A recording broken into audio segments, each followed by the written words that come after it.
Bienvenue à Voyage dans l'espace, où que vous soyez dans l'univers, j'espère que vous allez bien. Ici Mathieu Rancourt, géographe et passionné des sciences de la Terre et de l'univers. Dans un mois, nous célébrerons les 50 ans du lancement d'Apollo 11, dont l'équipage réalisera le grand rêve de l'humanité.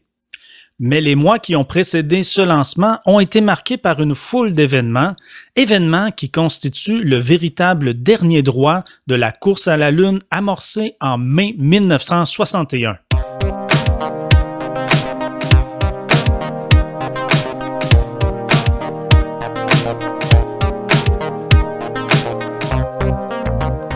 Claude Lafleur est journaliste scientifique. Il suit au quotidien l'exploration spatiale depuis 50 ans.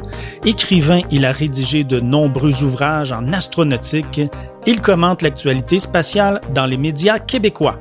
Richard Mascotte est historien de formation. Il a été journaliste pendant plus de 30 ans à la radio de Radio-Canada, dont les dernières années aux années-lumière. Bienvenue à bord. Nous vous souhaitons un agréable voyage. Bonjour, chères auditrices et chers auditeurs. Bonjour, Claude Lafleur. Bonjour, Richard. On va donc se reporter tout de suite, Claude, à juin 1969. Nous sommes à un mois du lancement des premiers hommes destinés, entre guillemets, c'est le mot qui convient encore à l'époque, à marcher sur la Lune. Depuis le grand succès d'Apollo 8 en décembre 1968 que nous avons relaté dans le balado, justement, qui s'appelait Noël 1968, tout va bon train pour la NASA. L'Agence spatiale américaine a réalisé avec brio 2 autres missions Apollo, Apollo 9 et Apollo 10, et tout se déroule, semble-t-il, à merveille pour elle, bien au-delà même de ce qu'on aurait pu espérer. Pourtant, une certaine inquiétude règne aux États-Unis, car on se demande que préparent les Soviétiques. Les Américains parviendront-ils à arriver les premiers sur la Lune avant les Soviétiques? C'est un peu étonnant tout ça, Claude Lafleur, étonnant qu'on s'inquiète encore des Soviétiques alors que de toute évidence, en ce mois de juin 1969, les Américains, donc la NASA, ont pris une avance insurmontable dans la course à la Lune. Étonnant, non? C'est effectivement le cas.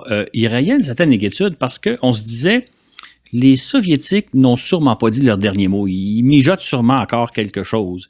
Et à ce moment-là, on se demandait qu'est-ce qu'ils préparent. Est-ce qu'ils préparent pas un coup d'éclat, quelque chose qui pourrait éclipser Apollo 11? Donc, et ce que je peux déjà dire tout de suite, c'est que la réponse à cette question-là, oui, les Russes préparaient à éclipser Apollo 11, et de plusieurs façons à part de ça, comme on va le voir. Donc, on s'inquiète à l'époque réellement de ce que préparent les Soviétiques sans trop savoir quoi? Donc, parce que les Américains, ce serait étonnant, ils n'étaient pas au fait de ce que, justement, les Soviétiques préparaient, ne serait-ce que par l'entremise des services de renseignement, par exemple? Oui, effectivement, les Américains avaient une bonne idée de ce qui se passait en Union soviétique, sauf que faut se rappeler que depuis le début de la course à l'espace, depuis 1957, les Soviétiques surprennent constamment le monde et souvent, ils surclassent les Américains en faisant des exploits vraiment étonnants. Juste rappeler, simplement comme exemple, le lancement du premier satellite Sputnik 1 le 4 octobre 1957, puis d'un deuxième Sputnik un mois plus tard avec la chaîne Laika, ça a complètement surpris le monde. Pourtant, on savait que les Soviétiques, comme les Américains, se préparaient à lancer des satellites. Ils nous l'avaient même dit, ils l'avaient même annoncé, mais personne n'y avait prêté attention. Ce qui fait que lorsque les Soviétiques ont lancé leurs 2 premiers satellites, le monde a été totalement pris par surprise. Et ça a été comme ça tout au long des années 60. Là. Mais je reviens sur les services de renseignement américains, Claude. Eux ne savaient pas ce qui se tramait en URSS? Est-ce que tout le monde était plongé dans l'ignorance? Non, en fait, c'est sûr que les services de renseignement, on va le voir d'ailleurs, avaient une bonne idée de ce qui se passait de l'autre côté, mais ils ne le disaient pas, ou en tout cas, ils disaient très peu d'informations parce qu'ils ne voulaient pas donner de l'information sur leur capacité d'espionnage, à quel point ils sont informés de ce qui se passe en... On est durant la guerre froide, faut pas l'oublier. Exactement. Ce qui fait que si on revient au printemps 1969, nous, on est pas mal dans l'ignorance. On ne sait pas trop ce qui se passe derrière le rideau de fer. Il y a un tas de rumeurs qui circulent, quantité de rumeurs, certaines fausses, mais certaines vraies aussi.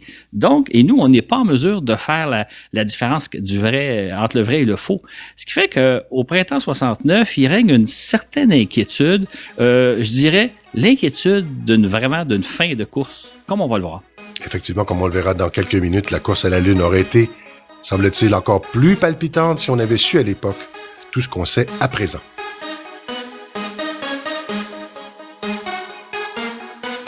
Merci à nos patrons et patronnes, Fabien Frossard, Gaétan Leclerc, Cyril Laferrère, Jean-Marc Desarnais, Anna Julia et Boba Fett.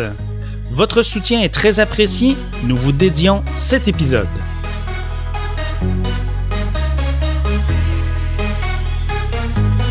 Avant de revenir sur ce qui s'est passé au printemps de 1969, donc petit rappel historique des étapes qui nous ont menés jusque-là. Comme on sait, les premières années de la course à l'espace ont été dominées outrageusement, même par les Soviétiques, pourrait-on dire.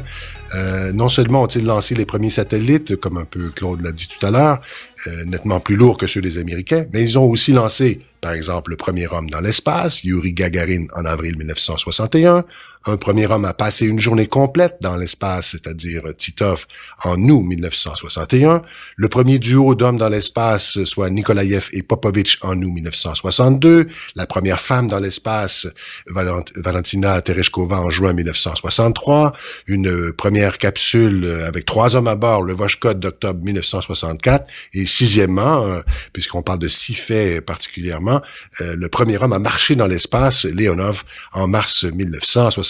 Donc, Claude, on voit que les Soviétiques ont de l'avance. Absolument. Et en plus, on pourrait rappeler que c'était la même chose dans la course à la Lune, puisque les Soviétiques ont été les premiers à envoyer une sonde qui a survolé la Lune, la sonde Lunik 1 en janvier 1959.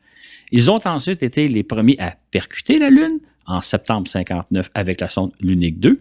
Puis, ils ont photographié les premiers la face cachée de la Lune avec Lunik 3 en octobre 1959. Et ensuite, ils ont été les premiers à faire atterrir une sonde sur la Lune, Luna 9, en janvier 1965, et finalement, 66 plutôt, et finalement à placer une sonde en orbite autour lunaire en mars 66. Tout ça avant les Américains. Exactement. Fait, comme on voit, les Soviétiques dominaient vraiment la course, ils menaient la course, et, comme tu l'as dit un peu plus tôt, de façon un peu outrageuse. Juste pour donner un exemple, parce qu'on pourra en sortir des centaines. Bien sûr, il y en a quelques-uns. Si on pense aux 2 premiers satellites, là, Sputnik 1 et 2, en 1957, les Américains se préparaient à lancer des satellites Vanguard d'une dizaine de kilos. Or, le 4 octobre, les Soviétiques lancent un satellite de 85 kilos et, un mois plus tard, ils lancent un satellite de 510 kilos. Ça montre la domination des Soviétiques. Donc, on comprend que les Américains sont renversés à ce moment-là. Et ça a été comme ça tout au long de la première moitié des années 1960. Et c'était pas seulement une course aux exploits spatiaux, ni une course au prestige, Claude. Non, effectivement, parce que derrière les exploits rapportés par les Soviétiques, il y avait le fait que la technologie soviétique était très en avance sur celle des Américains, notamment au niveau des fusées. Les Soviétiques semblaient posséder des fusées beaucoup plus puissantes que celles des Américains. Or, ça pouvait aussi vouloir dire qu'ils possédaient des armes ou qu'ils allaient posséder des armes nettement plus puissantes que celles des Américains, ce qui pourrait s'avérer catastrophique pour l'Occident. Il y a donc vraiment une course technologique. On vivait dans cette crainte aussi à l'époque, même nous enfants, n'est-ce pas? Absolument, on l'a connu cette époque-là. Oui, tout à fait.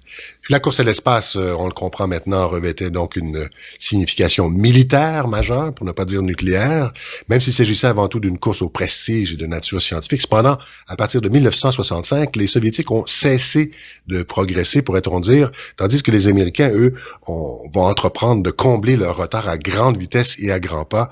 Comment ça se passe à ce moment-là, Claude? En 1965 spécialement. Exactement. Ce qui est arrivé, c'est qu'à partir du printemps 1965, les Soviétiques ont été beaucoup moins actifs dans le domaine spatial. Ils ont marqué une certaine pause, alors qu'à contraire, les Américains accentuent leur pas.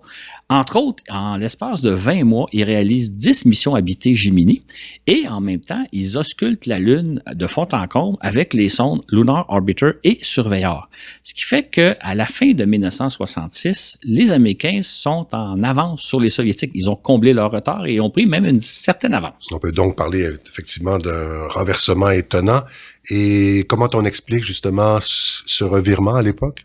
Ça a été une grande question qu'on s'est beaucoup posée. On a beaucoup spéculé. Qu'est-ce qui se passe? Qu'est-ce qui fait que pendant à peu près 2 ans, les Soviétiques n'ont à peu près rien fait alors qu'ils avaient tant dominé les premières années?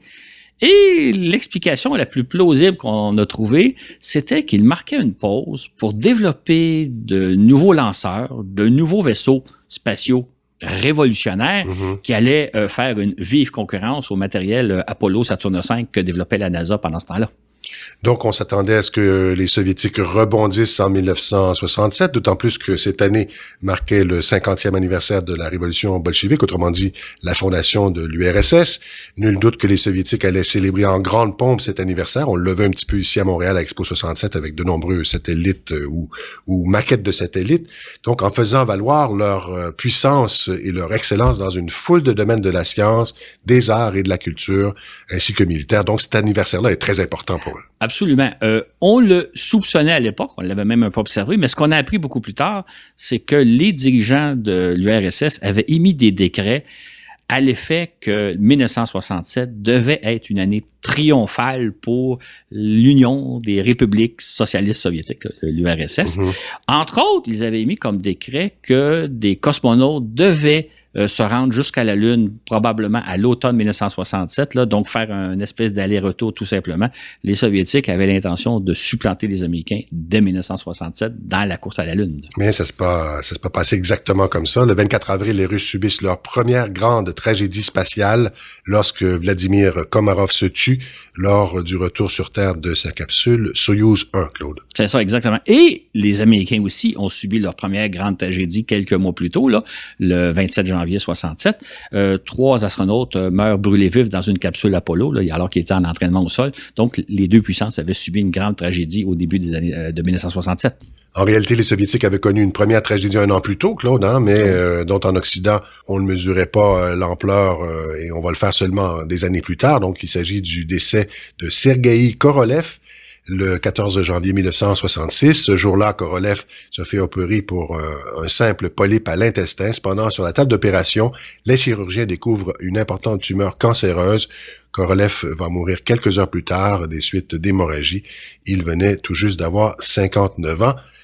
Or, ce n'est que beaucoup plus tard qu'on va se rendre compte qu'il s'agissait de l'ingénieur de génie, en fait, contre le von Braun soviétique, si vous voulez, sur les épaules duquel reposaient tous les exploits donc de l'URSS dans le domaine spatial. Korolev partit, donc jamais le programme spatial soviétique allait s'en remettre. En fait, là, ce qui est peut-être important de souligner, c'est qu'aujourd'hui, tout le monde connaît Korolev, mais à l'époque de son vivant, on ignore totalement son existence parce que les dirigeants soviétiques nous l'ont caché de son vivant. Donc même les Soviétiques le connaissaient pas.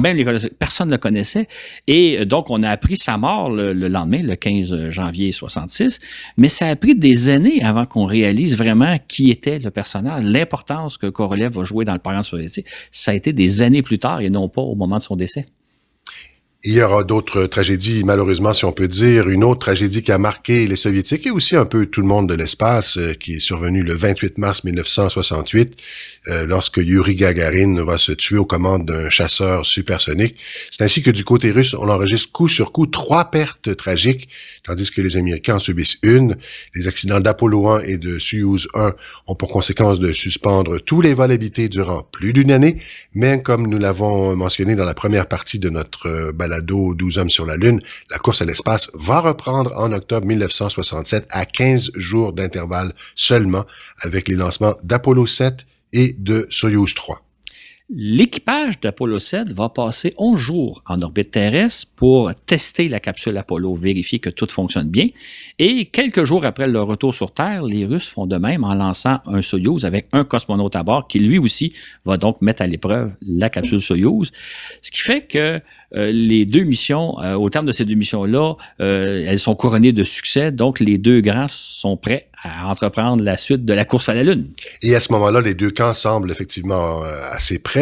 Donc, dans cette course, il restait pas beaucoup de temps. Hein. Il restait à peine plus d'une année avant l'échéance fixée par le président John F. Kennedy, soit de poser le pied sur la Lune avant la fin de la décennie des années 60. Effectivement. On pourrait même dire que à l'automne de 1968, là, au moment où on lit l'émission Apollo 7 et Soyouz 3, les Soviétiques sont même un peu en avance dans la course à la Lune parce que ils avaient déjà lancé 2 capsules Soyouz à vide qui s'étaient rendues à la Lune et étaient revenues sur Terre. C'est le programme Zond, Z-O-N-D, qui avait pour but d'envoyer un cosmonaute à la Lune avant les Américains.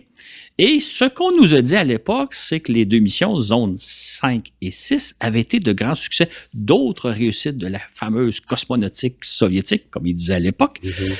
Ce qu'on a su à l'époque et que nous rapportons dans notre balado sur Noël 1968, on l'explique plus en détail, c'est qu'en réalité, ces missions-là ont été des échecs. C'est-à-dire que s'il y avait eu des cosmonautes à bord des 2 vaisseaux Zone, ils ne seraient pas revenus vivants de leur mission. Mais ça, à l'époque, on ne le sait pas. Ce qu'on sait, c'est que les Soviétiques ont réussi à envoyer 2 capsules à la Lune sans équipage et les récupérer sur Terre. Ils sont donc en avance sur les Américains qui n'ont pas encore quitté l'orbite terrestre. Donc, la fébrilité est toujours présente, sauf que fin décembre 1968, les Américains expédient les 3 astronautes d'Apollo 8 jusqu'à la Lune.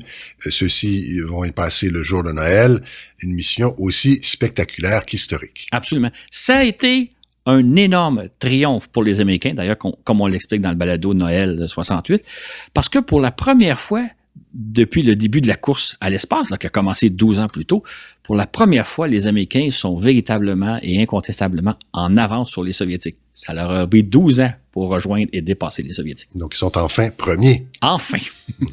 C'est donc dans ces circonstances que s'amorce l'année 1969, durant laquelle les Américains ont bon espoir de parvenir sur la Lune avant les Soviétiques. Mais que feront ces derniers, qui n'ont sûrement pas dit leur dernier mot? Quel matériel ont-ils préparé en secret durant les années de pause qu'ils ont marquées? Restez à l'écoute.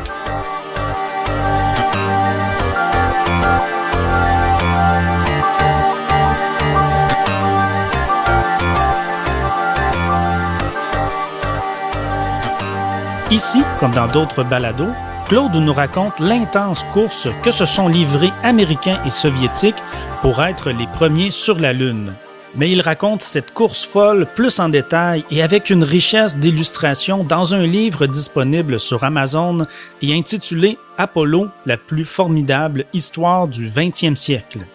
Dans ce livre, Claude décrit une triple histoire, c'est-à-dire les événements tels que connus à l'époque, ce qu'on imaginait qu'il se passerait et enfin, la course telle qu'elle s'est réellement déroulée.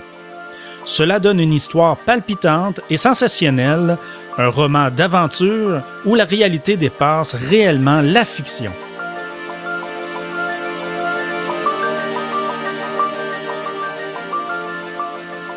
Le 8 janvier 1969, une nouvelle accapare la une des médias. La NASA dévoile l'identité des 2 hommes qui, si tout va bien, toujours entre guillemets, auront l'honneur de fouler le sol lunaire à l'été. Il s'agit bien entendu de Neil Armstrong et de Buzz Aldrin, Edwin de son véritable prénom. Ils seront accompagnés par Mike Collins, qui va demeurer à bord de la capsule d'Apollo 11 en orbite autour de la Lune durant la vingtaine d'heures que donc ces 2 collègues vont séjourner sur la surface. C'est ça. Ce qui est important de retenir dans tout ça, c'est la notion « si tout va bien ». Si tout va bien, oui. Parce que avant d'entreprendre la mission Apollo 11, la NASA doit réaliser avec succès les missions Apollo 9 et 10. Qui sont les missions test, c'est ça? Exactement, tester tout le matériel Apollo. Or, comme on va le voir, c'est des missions très complexes, très ambitieuses, et il est très probable, très possible qu'on ne réussisse pas les 2 missions parfaitement. On est dans la nouveauté, là, faut le dire. Exactement. Ce qui fait que l'équipage d'Apollo 11 va peut-être devoir reprendre certaines des opérations qui auraient dû être réalisées durant Apollo 9 et 10, et donc non pas être la première mission à se poser sur la Lune. Peut-être que le premier débarquement sur la Lune va revenir aux astronautes d'Apollo 12 ou peut-être même d'Apollo 13. C'est pourquoi, au début de 1969, la NASA avait prévu 3 dates de lancement d'un équipage destiné à se poser sur la Lune. Ça pouvait être le 15 juillet, ça pouvait être le 12 septembre ou encore le 10 décembre. Vous voulez ménager ses arrières, quoi. Exactement. Et peut-être même que le première tentative d'alunissage aurait lieu seulement en 1970. C'était pas acquis, autrement dit. Aujourd'hui, on le sait qu'ils l'ont réussi, mais en janvier 69, c'est loin d'être acquis qu'on va marcher sur la Lune durant l'été. Et pendant ce temps, Claude, en Union soviétique, est-ce qu'on sait ce qui se passe? On sait toujours pas ce qui se passe, sauf que une semaine après l'annonce de l'équipage d'Apollo 11, les Soviétiques lancent à 24 heures d'intervalle 2 Soyouz, Soyouz 4 et Soyouz 5, qui se rejoignent en orbite terrestre et qui s'arriment l'un à l'autre. Et là, à ce moment-là, les Soviétiques procèdent à une opération qui n'a jamais été tentée jusqu'à maintenant, le transfert d'équipage d'un vaisseau à l'autre. C'est ainsi que 2 cosmonautes revêtissent des scaphandres, sortent du Soyouz 5, marchent dans l'espace pour se rendre jusqu'au Soyouz 4 et intégrer l'intérieur du Soyouz 4. Ce qui fait qu'au terme de cette mission-là, le Soyouz 4, qui s'était envolé avec un homme à bord, revient sur Terre avec 3, Et le Soyouz 5, qui était parti avec 3 hommes, revient sur Terre avec un seul. Il y a eu un changement d'équipage en cours de vol.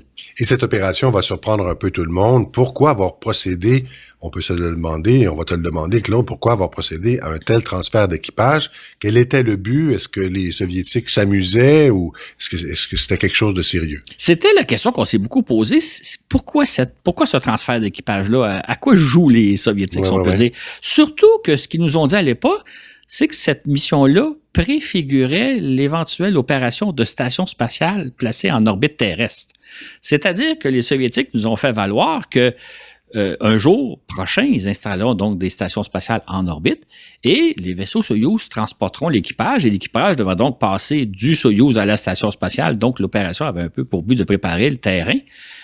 Donc, nous, on se demandait, est-ce que les Soviétiques vont abandonner la Lune? Mm-hmm.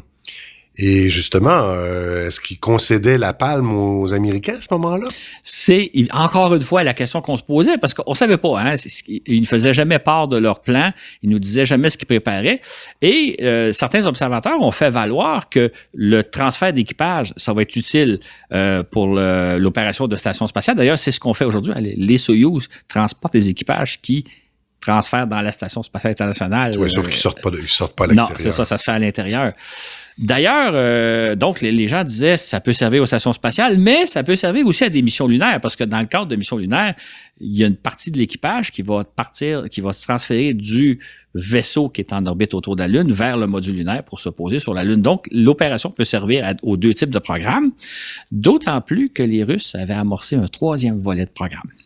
On pourrait donc dire que les Soviétiques étaient dans la course à la Lune tout en préparant un programme de station orbitale? Exactement. En fait, ils jouaient sur les 2 tableaux, c'est-à-dire qu'ils préparaient à la fois un programme de station spatiale. D'ailleurs, on va l'apprendre beaucoup plus tard quand on va apprendre que la mission Soyouz 4 et 5 avait le double objectif, c'est-à-dire à la fois celui de préparer d'éventuelles stations spatiales, mais aussi de préparer d'éventuelles missions vers la Lune. Et en plus, ce qu'on va découvrir bientôt, c'est que les Soviétiques jouent sur un 3e volet, qui est l'exploration de la Lune à l'aide de robots. Ah bon? Alors, tu nous as parlé tout à l'heure des Luniques, là. Alors, les robots, cette fois-ci, comment ça exactement? Le 20 janvier, il lance une autre capsule Soyouz inhabitée vers la Lune. Il s'agit de la 6e mission Zone. Donc, encore là, un vaisseau qui s'en va qui est destiné à aller vers la Lune et revenir sur Terre.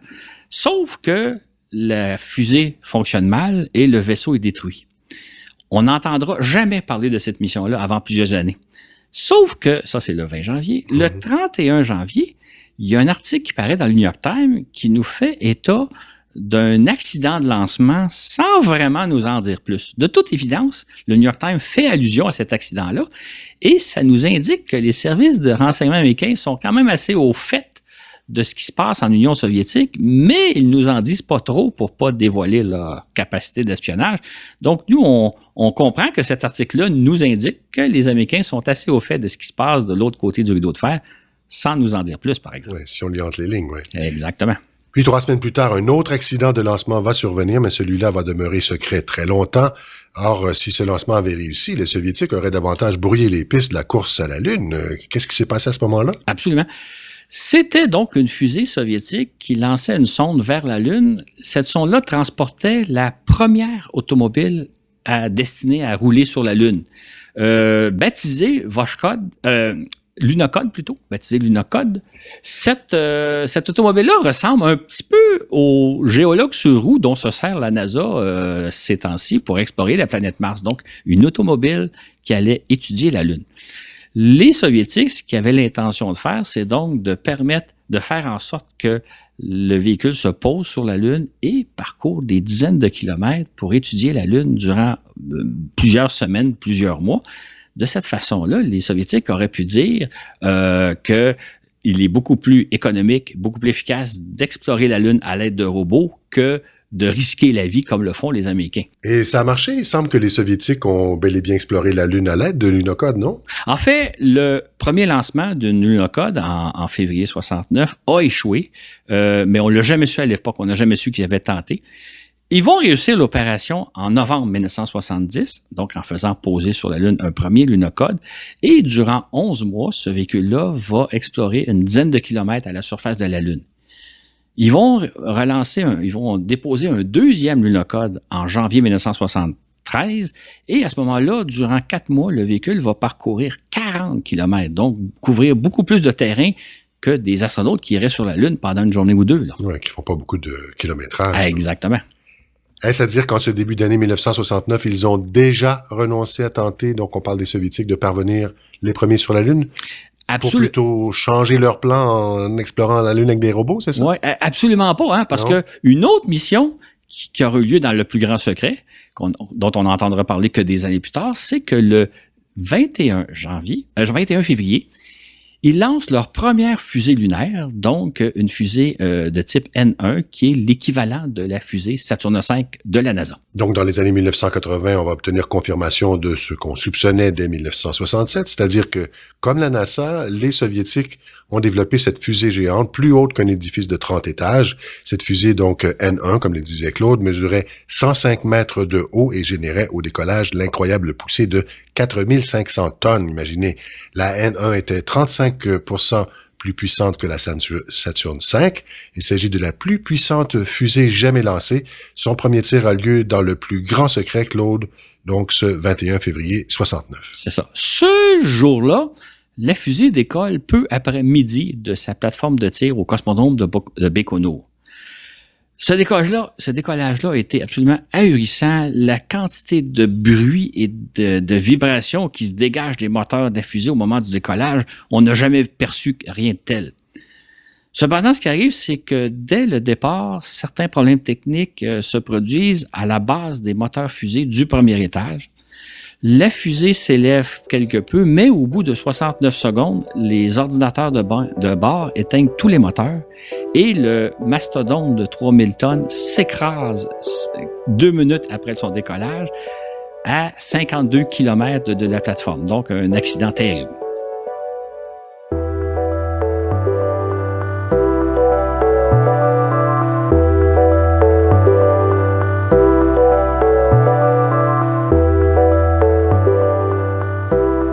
Si on suit attentivement la chronologie des événements de ce début d'année, on observe que les 2 seuls événements connus du public ont été l'annonce de l'équipage d'Apollo 11 et la mission Soyouz 4 et 5, tandis qu'officiellement, il ne s'est rien passé de remarquable en Union soviétique au cours du mois de février.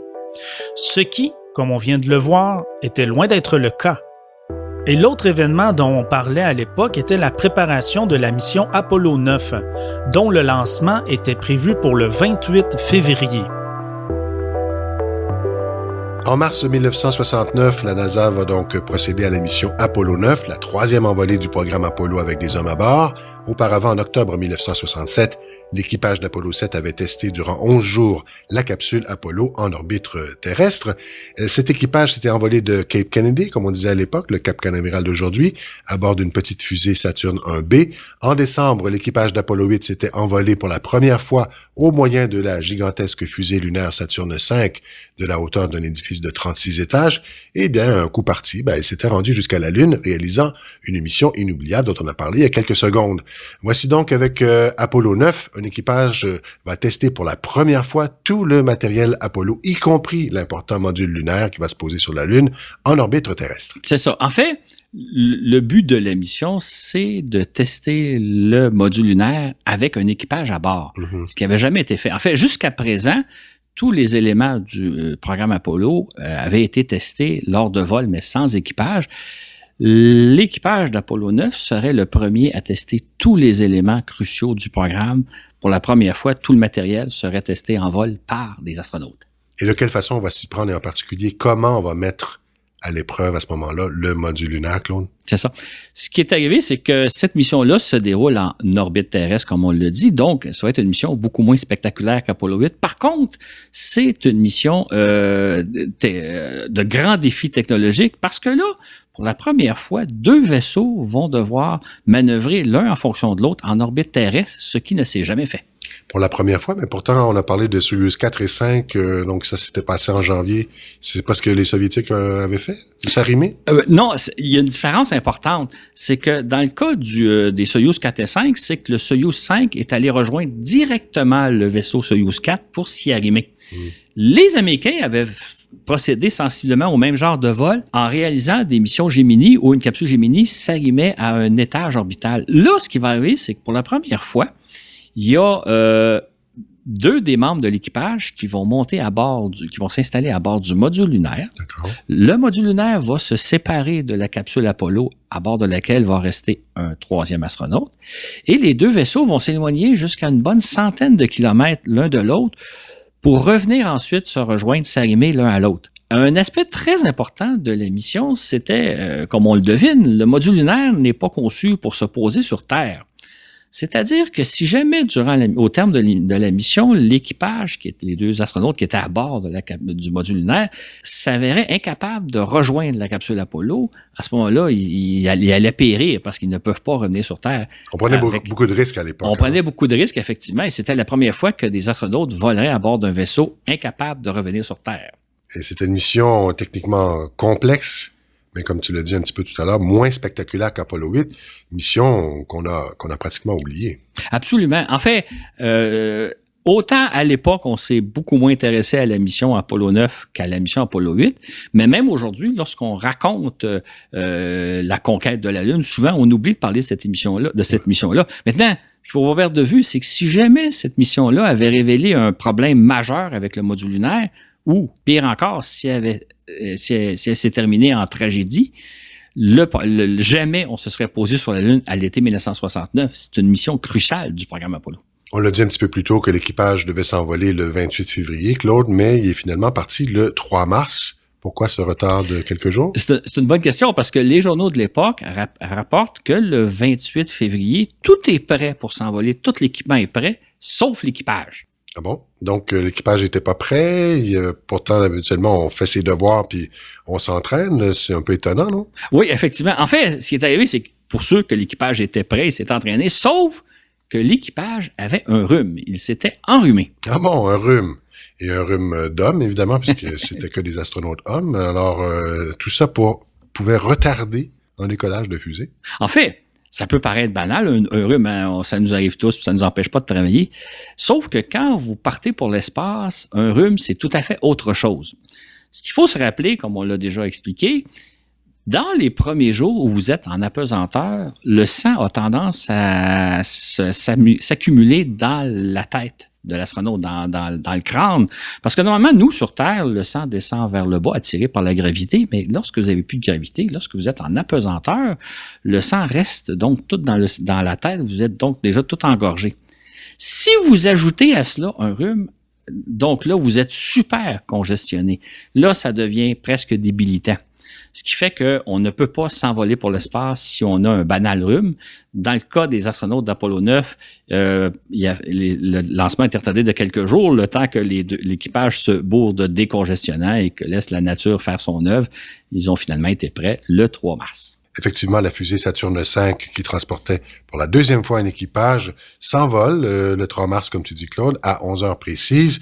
Et durant 10 jours, l'équipage va procéder à une série de manœuvres à 500 km d'altitude. On est toujours en orbite terrestre. Si on résumait cette mission, Claude?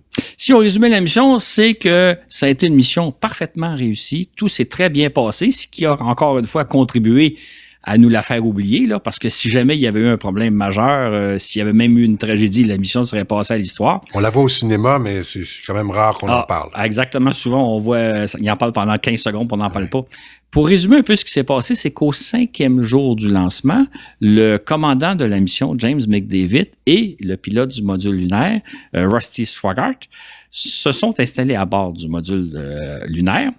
Ils se sont détachés de la capsule Apollo à bord de laquelle était resté l'astronaute David Scott. Ils ont manœuvré en orbite terrestre. Ils se sont éloignés jusqu'à 185 km l'un de l'autre pour ensuite revenir s'arrimer au bout de 6 heures. Ça a été donc un succès parfait, ce qui fait que ça qualifiait tous les équipements Apollo prêts pour aller sur la Lune. Donc, ils ont regagné la capsule sans problème et Apollo 9 va remplir tous ses objectifs au grand soulagement des responsables du programme donc Apollo de la NASA. Et voilà qu'on venait donc de tester avec brio tout le matériel et que, tant à l'occasion des missions Apollo 7, 8 que 9, les vaisseaux avaient parfaitement fonctionné. Il s'agit là d'une performance remarquable lorsqu'on considère que ces machines sont constituées de millions de pièces, de composantes et de systèmes. Qu'il n'y ait eu aucune anomalie technique digne de mention témoigne de la qualité exceptionnelle du travail effectué par le demi-million d'hommes et de femmes qui contribuent au projet à la NASA et par tous les sous-traitants. Donc, tout était en place pour envisager la première tentative d'alunissage. On aurait d'ailleurs pu tenter, Claude, l'opération avec Apollo 10. Tout était prêt. Est-ce qu'on y a songé? Absolument, on y a songé. En fait, avant même le lancement d'Apollo 9, certains responsables de la NASA avaient émis l'idée que si tout se passait bien avec Apollo 9, peut-être qu'on pourrait entreprendre la première mission lunaire avec Apollo 10. Par contre, très rapidement, d'autres responsables de la NASA ont dit non, soyons prudents, là, prenons pas de chance et faisons une autre mission. On en prend déjà assez. Exactement, une autre répétition générale avant de tenter l'ultime atterrissage. C'est ainsi qu'on a fixé comme objectif à la mission Apollo 10 de répéter sensiblement les mêmes opérations qu'Apollo 9, sauf que cette fois-là, 2 des astronautes descendraient jusqu'à 15 km de la surface lunaire avant de regagner le module Apollo où se retrouvait leur 3e membre d'équipage. Mais ça doit être frustrant, non, pour ces astronautes de parcourir les 384 400 kilomètres qui séparent la Terre de la Lune, mais de ne pas franchir les 15 derniers kilomètres. On se met à leur place, là. Absolument. En fait, c'est la question qui a souvent été posée, entre autres, au commandant de la mission, Tom Stafford. Ça sera pas un peu frustrant de franchir probablement 99,9% de la distance, mais de s'arrêter à 15 km d'altitude. Et le commandant dit absolument pas, ça sera pas frustrant, parce qu'on a une grande quantité de manœuvres à tester qui n'ont jamais été testées auparavant. Donc, on a de quoi faire. D'autant plus qu'il ne faut pas perdre de vue que l'équipage d'Apollo 10, c'était le 2e équipage qu'on lancerait vers la Lune. Il y avait eu avant eux Apollo 8, mais c'était en soi tout un privilège et c'est pas banal d'envoyer des astronautes à la Lune. Donc, l'alunissage devrait attendre à Apollo 11. Puis c'était quand même une sorte de privilège d'aller comme ça, comme 2e équipage aussi. Absolument. Et de plus, s'il devait effectuer les mêmes manœuvres qu'Apollo 9, Apollo 10 le ferait dans un environnement lunaire complètement différent de l'environnement terrestre. Absolument. D'abord, il serait beaucoup plus loin que la Terre. Dans le cas des astronautes d'Apollo 9, ils étaient à peu près à 500 km d'altitude. Oui. Là, on serait à 385 000 km. Oui. Par ailleurs, il y avait une différence importante, c'est que certaines des manœuvres que devrait réaliser l'équipage d'Apollo 10 le seraient derrière la face cachée de la Lune, donc hors de contact radio avec Houston. C'est donc dire que si l'équipage avait à ce moment-là certains problèmes, il devrait se débrouiller tout seul, alors que dans le cas d'Apollo 9, ils avaient toujours l'assistance de Houston. L'autre chose, c'est que l'équipage d'Apollo 10 serait confronté à ce qu'on appelle les MASCON. Les MASCON, Claude, de quoi s'agit-il? C'est la contraction des mots anglais mass concentration, donc concentration de masse. Ce qu'il faut savoir, c'est que les sondes Lunar Orbiter avaient ausculté la Lune depuis l'orbite et ils ont découvert qu'à certains endroits de la Lune, il y a des poches de matière très denses, possiblement des gisements de métaux lourds. Or, ces poches de matière, ces gisements, génèrent un champ gravitationnel un peu plus fort que le champ gravitationnel moyen de la Lune. C'est donc dire que quand un vaisseau en orbite autour de la Lune passe au-dessus d'une zone où il y a un MASCON, il est un peu attiré vers la Lune. Son orbite est un peu déformée. C'est minime quand vous étudiez la Lune avec une sonde qui explore, mais lorsqu'il s'agit de faire manœuvrer 2 vaisseaux en orbite autour de la Lune, il faut tenir compte de l'effet des MASCON sur la trajectoire de l'un et de l'autre afin de pouvoir planifier exactement la rencontre, par exemple, des 2 vaisseaux. Donc, il faut tenir compte des MASCON quand on manœuvre autour de la Lune, ce qui est une opération qu'on n'avait jamais faite auparavant. Et l'équipage d'Apollo 10 allait donc opérer dans un environnement très différent de celui d'Apollo 9 et faire face à un certain nombre d'inconnus. Cette mission avait en outre un autre objectif plus global, celui-là, Claude Lafleur? Absolument. Il s'agissait dans un premier temps de réaliser toutes les étapes de la mission Apollo 11, chacune des étapes à la minute près, donc une répétition générale détaillée. En plus, l'équipage allait observer le mieux possible le site d'atterrissage où devait se poser Apollo 11 et prendre le maximum de photos. Et donc, c'est ainsi que la troisième fusée Saturne V a transporté des hommes s'est envolée de Cape Kennedy le 18 mai 1969 à 12h49 heure de Floride. L'équipage, composé du commandant Tom Stafford, du pilote du module Apollo John Young et du pilote du module lunaire Gene Cernan, a mis 3 jours pour parvenir jusqu'à la Lune.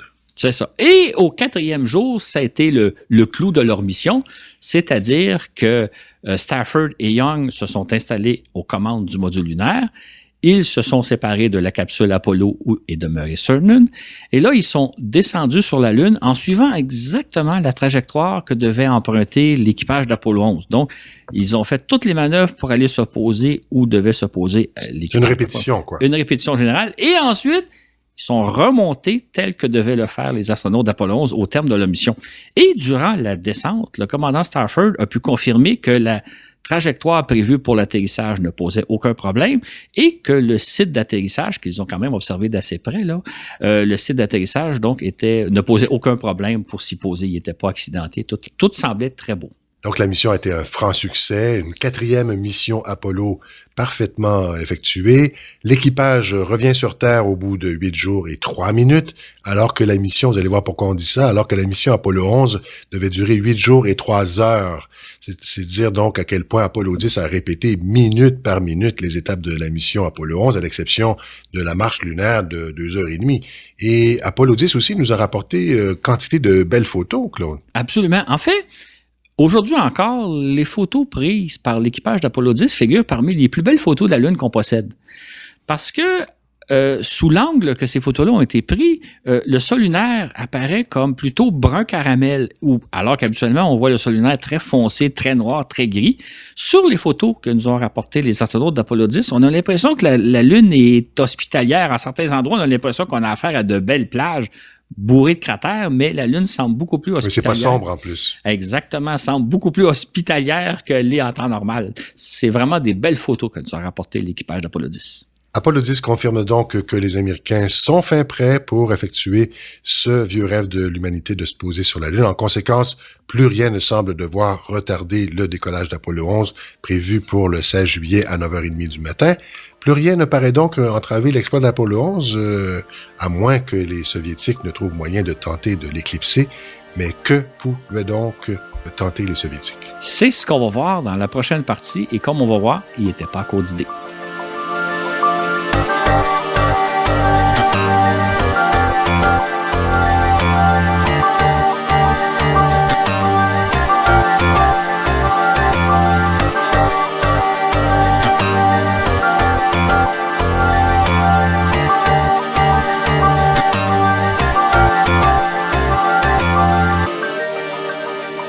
Nous avons maintenant l'habitude de suivre sans problème ce que font les astronautes à bord de la Station spatiale internationale, puisqu'ils accordent de nombreuses entrevues en direct et postent leurs commentaires et photos sur Facebook, Twitter, Instagram, etc.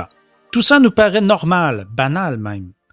Mais ce n'était pas le cas à l'époque d'Apollo. Non seulement parce qu'Internet et les réseaux sociaux n'existaient pas, mais parce que les communications n'étaient pas très bonnes. Ainsi, il fallait attendre des semaines après le retour des équipages pour voir les films et photos qu'ils avaient pris durant leur voyage. Il fallait d'abord développer ces pellicules, un processus long et ardu, et qui n'a rien à voir avec les photos numériques instantanées qu'on prend tous de nos jours. Pas de doute que la prochaine fois qu'on retournera à la Lune, l'expérience visuelle qu'on vivra sera bien différente, tellement plus spectaculaire qu'à l'époque d'Apollo. Sans doute serons-nous virtuellement aux côtés des astronautes.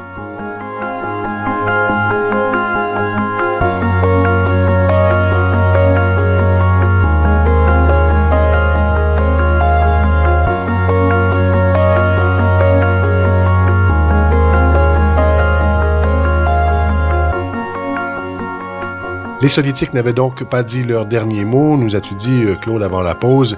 Même devant les éclatants succès d'Apollo 9 et 10, ils n'avaient pas encore renoncé à la Lune? Conservaient-ils véritablement un espoir quelconque de devancer les Américains sur notre satellite naturel? En fait, les Soviétiques constataient que, comme tout le monde, que les Américains avaient pris une avance toute fin pratique insurmontable, qu'ils seraient les premiers sur la Lune. Mais à une condition. à condition que la mission Apollo 11 réussisse, ou plutôt même à condition qu'elle ne tourne pas à la tragédie. Et là, ce qui est important de dire, ce n'est pas que les Soviétiques souhaitaient un échec d'Apollo 11, mais ils étaient très conscients des risques auxquels allait s'exposer l'équipage d'Apollo 11. Donc, ce que nous, on savait un peu moins finalement. Les risques, on en parlait assez peu. Exactement. Nous, on pensait que tout allait bien, surtout que la NASA venait de réussir 4 missions Apollo parfaitement. On s'attendait à d'autres. Mais les Soviétiques, eux autres, étaient très conscients de la possibilité d'un accident et ils se disaient, si jamais la mission Apollo 11 devenait une tragédie, si les astronautes perdaient la vie, le programme Apollo serait cloué au sol pendant un bon bout de temps et la NASA serait probablement blâmée pour avoir fait courir un risque inacceptable à leurs équipages. Ce qui fait qu'au printemps 1969, les Soviétiques, eux, ont toujours bon espoir de pouvoir atteindre la Lune, probablement en 1970 ou en 1971. Et si jamais il y avait une tragédie du côté américain, ils auraient peut-être la chance d'arriver sur la Lune avant les Américains. Ils n'avaient pas dit le dernier mot. Donc, les Soviétiques vont poursuivre quand même leur programme lunaire et pas juste d'une façon. Absolument. Le 4 juillet, donc 12 jours avant le lancement d'Apollo 11, les Soviétiques font l'essai de leur lance pour la deuxième fois une fusée lunaire N1. Évidemment, ce lancement-là a lieu dans le plus grand secret, là, on n'a jamais entendu parler. Cette fois-là, la fusée s'envole peu après minuit du cosmodrome de Baïkonour. Ça a dû être un spectacle absolument renversant parce que la luminosité dégagée par les moteurs de la fusée au décollage devait correspondre à peu près au lever soudain d'un soleil au beau milieu de la nuit.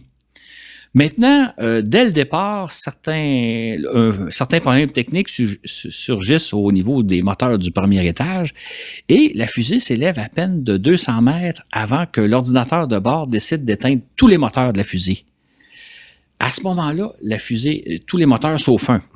Et à ce moment-là, la fusée se penche sur le côté et retombe sur sa pas de tir, ce qui a généré une explosion absolument gigantesque. Là. Il y avait quelque chose comme 2000 tonnes de carburant qui ont explosé et ça a tout détruit les installations sur des kilomètres à la ronde. Et les résidents de la ville voisine de Leninsk, aujourd'hui appelée Baïkonour, est située donc à 35 km donc du pas de tir, et où résident aussi les familles de ceux qui procèdent au tir de la N1. Voit donc le ciel s'embraser, comme tu décrivais, Claude, l'espèce de soleil de minuit, quoi, et leur crainte est immense. De toute évidence, il y a quelque chose qui s'est passé, un très grave accident qui vient de se produire. Absolument. Ça a été une explosion absolument fulgurante, détruisant tout sur son passage, si je peux dire.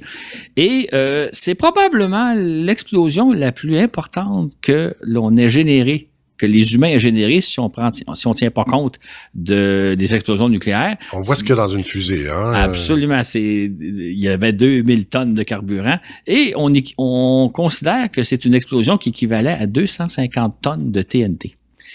Mais ce qui est le plus étonnant, c'est que il y avait un système de sauvetage de la capsule Zone qui était placé au sommet de la fusée.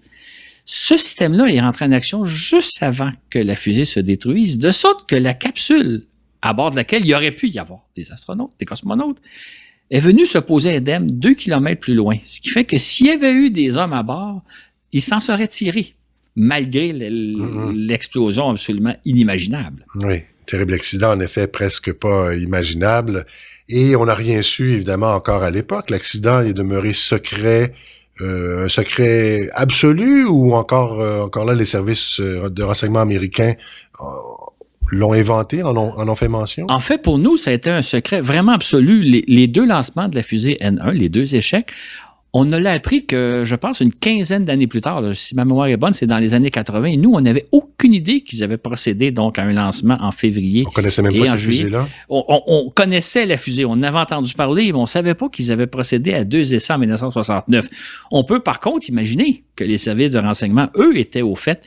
Mais cette fois-là, ils ont développé, ils n'ont pas dit aucune information. Ils ont divulgué aucune information à ce sujet.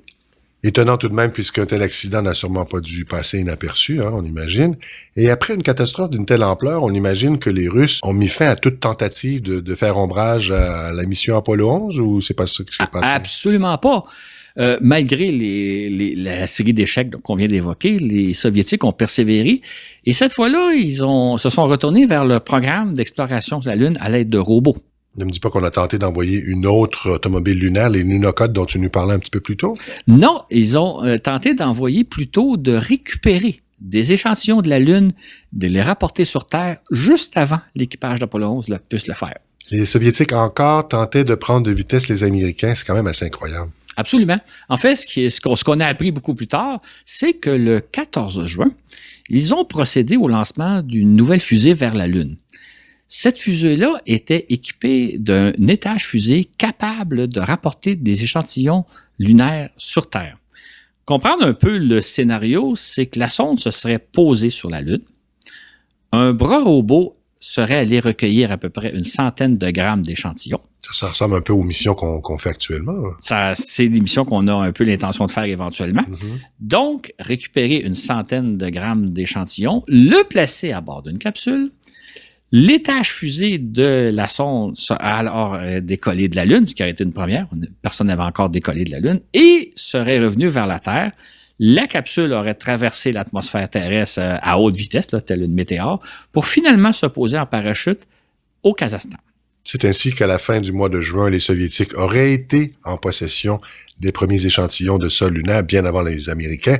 On imagine qu'ils les auraient montrés au monde entier, faisant valoir qu'il est beaucoup plus efficace, rapide et moins coûteux de rapporter des roches lunaires qu'à la manière américaine avec des humains.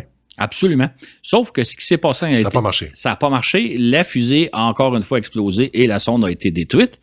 Par contre, les Soviétiques n'ont toujours pas dit le dernier mot, puisqu'un mois plus tard, ils vont retenter l'opération et cette fois-là, ils vont presque réussir. Décidément, votre surprise en surprise. Ce qui s'est passé, c'est que le 13 juillet, donc 3 jours avant le lancement d'Apollo 11, les Soviétiques lancent une nouvelle sonde vers la Lune. Et cette fois, l'opération se déroule bien. En tout cas, le lancement a lieu avec succès. La mission devient publique.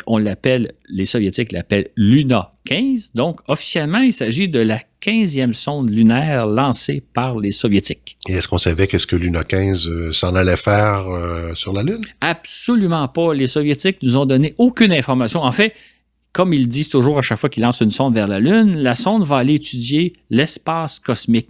Mais d'aucune façon, les Soviétiques nous disent si elle est destinée à simplement se placer en orbite autour de la Lune ou à allunir. On n'avait aucune idée de la mission que devait effectuer Luna 15. Donc, Luna 15 prend la route de la Lune 3 jours avant le lancement d'Apollo 11.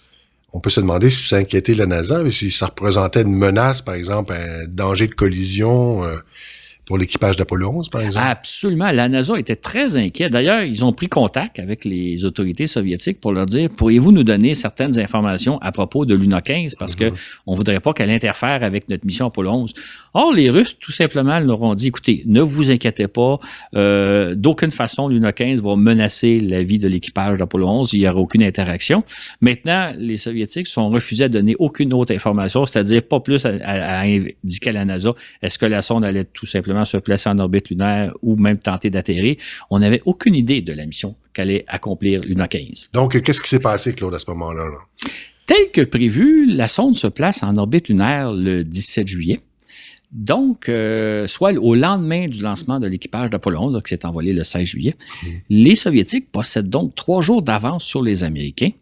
Et là, on se demande qu'est-ce qui se passe. Ce qu'on observe, c'est que la sonde manœuvre en orbite autour de la Lune, mais elle semble pas faire grand-chose. Et là, on se demandait aussi si cette sonde-là allait se poser. Évidemment, on ignorait tout à ce moment-là. Absolument. On se demande ce qui se passe. Et pendant ce temps, donc, le 19 juillet, l'équipage d'Apollo 11 s'insère en orbite autour de la Lune et le lendemain, Neil Armstrong et Buzz Aldrin se posent sur la mer de la Tranquillité en après-midi et ils posent le pied en soirée. Un petit pas pour l'homme, mais vous connaissez la suite. Mais que faisait tout ce temps-là la Luna 15? C'est la question qu'on s'est longtemps posée. En fait, je dirais que le 20 ou le 21 juillet, on l'avait un peu oublié. On était dans l'euphorie du premier débarquement sur la Lune. Ce qui s'est passé, qu'on apprendra des années plus tard, c'est que la sonde a tenté de se poser le 21 juillet, 2 heures avant le décollage de la Lune de Neil Armstrong et de Buzz Aldrin qui devaient aller rejoindre Mike Collins en orbite autour de la Lune. Donc, la sonde amorce sa descente et soudainement, tout contact radio a été perdu, sans qu'on comprenne pourquoi. Dans le cas des contrôleurs soviétiques, ils étaient assez étonnés parce que lorsque le contact radio s'est perdu, la sonde était encore assez haute, assez en altitude, était loin d'être arrivée au sol. Ce qu'on apprendra des années plus tard, c'est que ce qui est arrivé, c'est que la sonde a frappé une montagne et à flanc de montagne et finalement a percuté la montagne et s'est détruite parce que les Soviétiques, dans leur hâte de se poser sur la Lune, avaient oublié qu'il y avait une montagne sur le chemin de la sonde. Et quel aurait été l'objectif de Luna 15 si elle avait réussi à se poser avec succès? Au risque de se répéter, ça a été un mystère qui a duré pendant des années. Ça a pris très, très longtemps avant qu'on comprenne ce que la mission allait faire. En fait, on soupçonnait que la sonde avait pour mission d'aller chercher des échantillons de la Lune et de les ramener sur Terre avant Apollo 11. C'est ce qu'on a appris plusieurs années plus tard, que c'était bel et bien l'objectif de la mission. C'est donc dire que si la sonde Luna 15 s'était posée peu avant Apollo 11, elle aurait pu prendre de vitesse les Américains et rapporter sur Terre une centaine de grammes de sol. Ça aurait été un peu insultant comme exploit. Absolument. En fait, on pourrait se demander quelle aurait été la réaction du monde entier si les Soviétiques avaient comme pris de vitesse les astronautes d'Apollo 11, s'ils avaient rapporté quelques jours avant eux une centaine de grammes de sol lunaire, tandis que les astronautes d'Apollo 11, eux autres, en ont ramené 22 kilogrammes. Les missions Apollo effectuées au cours de l'année 1969 ont été si spectaculaires en comparaison de ce que faisaient en même temps les Soviétiques qu'on a eu l'impression que ces derniers n'ont pratiquement rien fait, tandis que les Américains brillaient de tout leur éclat. Cependant, si on avait su tout ce qui se passait en réalité derrière le rideau de fer, si les Soviétiques avaient mené leur programme spatial aussi ouvertement que les Américains, la vision qu'on aurait eue de la course à l'espace aurait été assez différente. Dès le début de l'ère spatiale, les Américains ont fait le pari de tout faire au vu et au su du monde entier, tandis que les Soviétiques se sont plongés dans le secret absolu. Les Américains n'ont ainsi pas craint de subir à la face du monde un nombre incalculable d'échecs et de déboires. Cependant, face aux difficultés qu'on a tous vues, leur triomphe en 1969 n'en a été que plus grandiose. À vaincre sans péril, on triomphe sans gloire, avait prévenu Corneille 3 siècles plus tôt.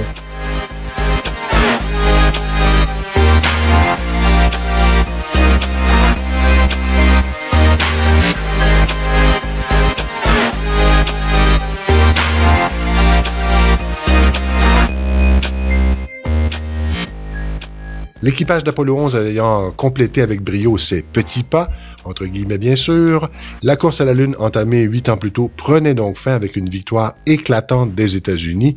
Quel renversement époustouflant de situation en l'espace de quelques années seulement pour les Américains, alors que les Soviétiques les ont surclassés outrageusement durant tant d'années, Claude. Absolument. Sauf que même si les Américains avaient réussi leur mission, les Soviétiques n'avaient pas encore dit leur dernier mot. Ah bon? Comment ça? Qu'est-ce qu'ils pouvaient espérer faire à ce moment-là? Étonnamment, le 7 août, soit 2 semaines après le retour sur Terre de l'équipage d'Apollo 11, le 7 août, donc, les Soviétiques lancent une nouvelle sonde vers la Lune. Il s'agit d'un vaisseau Soyouz inhabité, là, une nouvelle mission Zone 7, cette fois-là. Mm-hmm. Et comme on l'avait dit plus tôt, ils avaient déjà réussi 2 fois l'exploit. Là. Ils avaient envoyé les sondes Zone 5 et Zone 6 jusqu'à la Lune. Là, ça, c'était à l'automne 1968. Les sondes étaient revenues sur Terre. Officiellement, ça avait été donc une grande réussite de la cosmonautique soviétique, sauf qu'on sait, comme on l'a dit un peu plus tôt, que l'émission avait échoué. Cette fois-là, avec Zone 7, les Soviétiques réussissent pour la première fois parfaitement la mission. La sonde, le vaisseau se rend jusqu'à la Lune, fait le tour de la Lune, revient sur Terre et se pose. S'il y avait eu des cosmonautes à bord, la mission aurait été un succès, ils seraient revenus indemnes.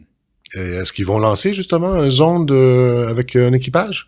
En fait, étonnamment, ils lanceront jamais de vaisseau avec équipage. Ils vont lancer même une autre zone 8, qui va parfaitement réussir la mission, mais ils n'iront pas plus loin. Et aujourd'hui encore, on se demande la question, pourquoi les Russes ont tenté ces 2 missions-là? Pourquoi ils ont tenté d'envoyer 2 zones avec éventuellement un équipage à bord, alors que les Américains étaient déjà allés sur la Lune, ils avaient déjà gagné leur pari. On pourrait rajouter qu'en septembre et en octobre 1969, ils ont même tenté par 2 fois d'envoyer une sonde se poser sur la Lune, récolter des échantillons et les ramener sur Terre, mais encore là, ça a été l'échec. Ce qui fait que ce qu'on avait l'impression, c'est que les Russes ont tenté de rapporter des échantillons lunaires juste avant que les Américains envoient un 2e équipage sur la Lune, la mission Apollo 12 qui s'est faite au mois de novembre. Ils vont réussir finalement l'exploit en septembre 1970 avec la sonde Luna 16 qui va rapporter 101 grammes de sol lunaire. Puis en octobre, ils vont réaliser avec succès une dernière mission zonde 8, qui va amérir dans l'océan Indien. Et finalement, en novembre, la sonde Luna 17 dépose le tout-terrain Lunokhod 1 dont on avait parlé plus tôt. Étonnant tout de même que les Soviétiques, Claude, aient poursuivi avec un tel acharnement leur programme lunaire malgré les succès remportés par les Américains sur la Lune. Absolument, c'est étonnant. En fait, l'impression qu'on a, c'est que les Soviétiques tenaient à démontrer à tout prix, c'est le cas de le dire, qu'il était beaucoup plus efficace et économique d'explorer la Lune à l'aide de robots plutôt que de risquer la vie d'équipage sur la Lune. Sauf que, en réalité, ce qu'ils ont fait la preuve, c'est le contraire. C'est-à-dire qu'ils ont réussi certaines missions avec brio, sauf qu'aujourd'hui, plus personne ne se souvient des missions Luna, Zone, Lunokhod, alors qu'on s'apprête à célébrer le lancement d'Apollo 11. En fait, ce qu'il faut se rappeler, c'est que les Américains ont rapporté de la Lune une quantité phénoménale d'informations scientifiques, dont 382 kilogrammes d'échantillons lunaires, ce qui ne se compare pas à ce que les Soviétiques ont pu faire malgré leurs exploits sur la Lune. Heureusement que tu es là pour nous le rappeler, Claude, mais en terminant, qu'est-ce qu'on doit retenir de toute cette course à la Lune? Il y aurait plusieurs choses à retenir, mais je vais en citer seulement une.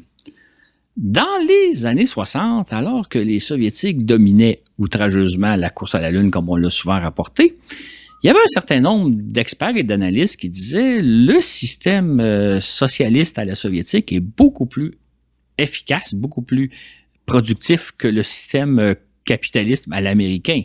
Un système où tu as un petit groupe d'hommes qui décident ce qui doit être fait, qui ordonne ce qui doit être fait et qui est fait est beaucoup plus efficace qu'un système démocratique où là, on a une quantité de groupes d'experts, d'individus qui contestent sans cesse les décisions, etc. Donc, le système soviétique paraît beaucoup plus efficace que le système américain, puisque les Soviétiques dominaient la course à la Lune, la course à l'espace. Sauf que quand les archives soviétiques se sont ouvertes dans les années 90, on a découvert que le système soviétique était totalement anarchique, dysfonctionnel, inefficace. Preuve pouvant en être les nombreux accidents, les nombreux échecs qu'on a mentionnés jusqu'à maintenant, mais il y en a aussi beaucoup dans tout autre domaine. Le fait est, ce qui est arrivé, c'est que lorsque le président Kennedy a lancé le défi lunaire en 1961, là, la machine industrielle et technologique américaine s'est mise en branle. Et là, il a fallu être patient, il a fallu attendre un certain nombre d'années pour que finalement, à l'automne 1968, les Américains soient prêts à conquérir la Lune. Et à partir de ce moment-là, ils se sont avérés imbattables. En l'espace de 10 mois, ils ont réalisé 5 missions Apollo extrêmement complexes. Ils ont les réussi parfaitement et évidemment, ils sont arrivés les premiers sur la Lune, montrant bien que le système américain, avec toutes ses failles, est quand même plus efficace que le système soviétique, ce qu'on n'avait pas l'impression dans les années 60. Voilà donc quelques leçons à tirer de tout ça. Et n'oubliez pas que dimanche prochain, nous publierons à l'intention de nos abonnés Patreon un fascicule où vous verrez en images tout ce dont nous venons de vous parler. Donc, c'est à voir. Merci beaucoup, Claude Lafleur. Merci beaucoup, Richard. Et là, on passe tout de suite à Mathieu Rancourt pour le mot de la fin. C'est ce qui met fin à cet épisode. Je vous rappelle qu'on a une page Facebook, Voyage dans l'espace. Je vous invite à aller aimer notre page. On a aussi une page SoundCloud, Voyage dans l'espace, où que vous pouvez y retrouver tous nos épisodes.